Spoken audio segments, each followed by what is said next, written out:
Are they really carrying out their responsibilities? I can tell you authoritatively now, I've been through the western borders out of this country. Sometimes you can leave and enter the shores of this country. They patry 1,000. No, that means bad. They are not tackling yes, exactly. It's that bad. So it boils down again to the issue of corruption and insincerity. Lack of patriotism, because if you are there as a security agent to say, look, you are securing the border, and somebody say, look, I will give you this so that you allow me entry illegally, it's unpatriotic.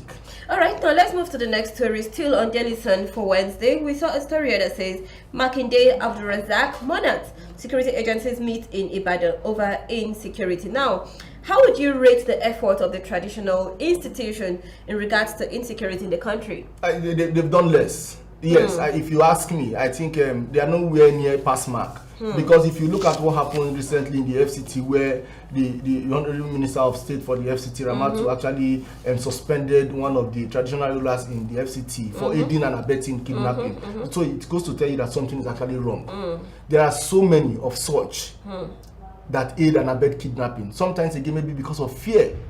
Maybe sometimes they don't want their communities to be attacked, so they perhaps do the bidding of the kidnappers and bandits and criminal elements. But the traditional rulers need to do more, because the society starts from them. As small as the unit of family, so also the community is very, very important and sacrosanct to the development of any nation. So they need to do more. If a traditional ruler in a community knows virtually all his subjects, by name, by family, relation, and even sometimes up to their houses. Because they usually have family heads meeting or what have you. So there is no way you will not be able to tell. How many are we? Yes, we know very well. They say we are over 200. But if you get to your community now, I know very well that you can still say, sometimes we even meet outside our various communities. I know you, this is your house, this is where you are, I know your family, and give those lineage. Traditional rulers know that more, so they need to do more. They need to do more. If you know somebody who is aiding and abetting any kind of illicit activity in your community, point them out. Again, like I said, it's a chain. The security agents also must do their work effectively, because at the point where you see, that's why you see Nigerians now taking the issue of jungle justice, because they will tell you. I've seen sometimes ago in Lugbe in FCT here, a thief that was caught, a suspected thief was burnt, and I went there to ask after the whole thing, and they say, look, if you take him to police station, they'll bail him, and the person might come back again to attack us. So even when the traditional users do these things, hand them to the security agents also must perhaps do what is just exactly for them to face the full. Okay, all right, let's go to the nations for Thursday yesterday. We have a story that says coming from the presidency, bandits carrying AK-47 to be shot on site. Northeast State, okay state, please. All the headlines carries all insecurity headlines and all the newspaper headlines across the country. Now, in a world where the law is often broken, without shame, we've seen a lot of things happening in the country, and so now how do we seek to consistently and constantly renew our thoughts and then make sure that these things are brought to justice? I think if you are talking about the president's order on shoot at sight to anybody carrying AK-47, first and foremost, we should not lie to ourselves. We already have small arms, thousands of it, if not even millions, in the hands of people that should or shouldn't ordinarily. I think first and foremost, what we should do is, how did it get to the hands of these individuals? That's what we should be checking. Now, do you just shoot them and then... No, I'm coming to that, because that also has to do with human rights. That also has to do with human rights. Even somebody who commits murder still has that right to fair hearing. And it is all just on the court of... it is now left for the court of competent jurisdiction to say, look, you are convicted as charged or otherwise. So the first thing is, the proliferation of small arms. What are the vehicles? What are the means that it gets into? Sometimes ago, catching of arms were discovered at Apapa Port. Who has been brought to book? Are we saying the arms are but then hold your thought on that. You're going to come back to that. But then let's divert a little bit. When the president said bandits carrying AK-47 to be shot on sight. I had so many thoughts on this statement. What if a bandit is not carrying an AK-47? But the issue of banditry is it's one that is even. No, what if he's carrying a different kind of gun? No, would he still be shot? Well, irrespective of, I think the AK-47 is just perhaps to describe it, because if you look at it, those who have been caught, that's actually the type of arm that have actually been discovered with them. But again, it's a cartel, it's a chain. Those bandits have informants. Those bandits have perhaps, if we talk about kidnappers now, they have those who collect the ransom on their behalf. They have those who perhaps make the calls and negotiate. I've had friends who their family members fell victims of kidnappers, and they narrate the ordeal to me, how they have to perhaps pass the chain of communication and what have you. So it's not just about those who are only carrying the arms, who is holding it. Like I said, how did it get to the hand of the person? Yes. First and foremost, that's what we should be checking. If it don't get to the hand of that person, it will be difficult for the person to use it to perhaps put fear or create fear into somebody. Because if a bandit now come and say, look, Collins, you must be my informant. Like the Kagara case, the bandits came out to say, look, we have our eyes everywhere in Niger State. Let the government withdraw the vigilantes, otherwise we would wreak havoc. Even after those boys were released, we heard recently another case of kidnap in the same Niger State. Yes. So the thing is, if it is the arm that will now put the fear in me to say, look, if you don't become my informant, I will come and do, perhaps perpetuate evil in your family. Okay, because of time, let's quickly run down to this. Now, in the case of these bandits carrying AK-47 to be shot, now how do we support our armed forces to bring this whole thing to completion? It's not just effectively carrying out the task. It's not just the armed forces, because we know here when we talk about the armed forces, we're talking about the army, the navy, and the air force. It's on all our security agents, from the top to the lowest. The army, the navy, the air force, the police, the civil defense, all paramilitary groups, the civil defense, the immigration, the correctional services. As far as you use yourself as a law enforcement security agent, you must also do a lot. But again, when it comes to insecurity, and also when it comes to perhaps tackling insecurity, we keep saying it, and I've said it on this platform before, government alone cannot fund fighting insecurity. Do you think, now you're mentioning this, do you think we can actually create a valid mechanism addressing the root causes of all of these problems? We can. For in Nigeria, unfortunately, it is disintegrating to ethnic and religious crises and what have you. What we should do is to keep preaching that peace, unity, and making our others know and ourselves know that, look, progress is the only thing we need. Crisis has never done any country good. Otherwise, we might just be like the stories, sad stories of other countries that are going through hell now across the world. All right, Collins, thank you so much. That's about it on the weekly headlines review. Let's quickly check out what is trending after this break. We'll be right back.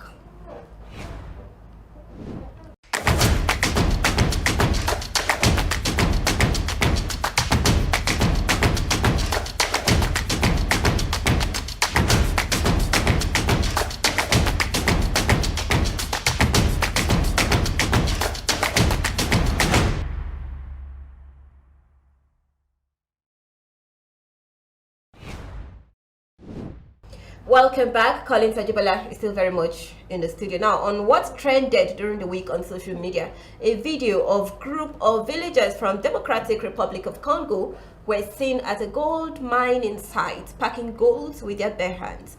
The government of Democratic Republic of Congo has since then sent police to ensure the area. The mountain where all of this happened is located in Birava village, that is 35 kilometers from the North Bukavu, inside the capital city of South Kivu province. Now, Collins, you could tell that when you watched the video, there is just this certain expression on these people's faces. What can you talk about the expression on their faces? Is it like a liberty or probably a freedom, like they saw where the gold mine is and then they are just liberated and they were just packing and packing? What could you tell from the expression? I don't think that those expressions were expressions of liberation or perhaps a heave of a sigh of relief. I think what I saw is just suffering, long suffering. What I saw is just that desperation to survive, that last hope glimpse to say, look, I mustn't give up. Because now, unfortunately, yes, the bin of leadership has actually been one that Africa has suffered the most over the years. If you look at Congo, it's one of the most poorest, if not the poorest, in the whole world. The people are living in what you can say is worse than inhuman state. Unfortunately, Congo also has to be one of the most blessed country in the world in terms of natural resources. It has large deposit of natural resources. So you ask yourself what's happening to the leadership of Congo and by extension Africans. Now the area Bukavu has been secured by the police. Would government of Congo now use this as an opportunity to bring succor to the lives of the people of Congo?